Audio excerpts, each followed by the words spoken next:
Hi అండి. కోడిగుడ్డు వెల్లుల్లి కారం చేస్తున్నాను. ఎగ్స్ని బాయిల్ చేసుకుని పక్కన పెట్టేసుకుందాం.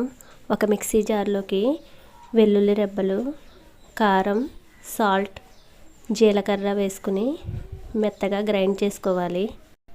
ఉడికించిన ఎగ్స్ని అయితే ఈ విధంగా పీసెస్ కింద చేసుకుని ప్లేట్లో పెట్టుకుందాం. స్టవ్ ఆన్ చేసి ప్యాన్ పెట్టుకుని ఆయిల్ వేసుకుందాం.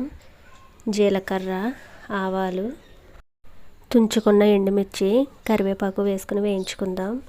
తర్వాత సన్నగా కట్ చేసుకున్న ఆనియన్స్, పచ్చిమిర్చి వేసుకుని మంచి కలర్ వచ్చే వరకు ఫ్రై చేసుకోవాలి.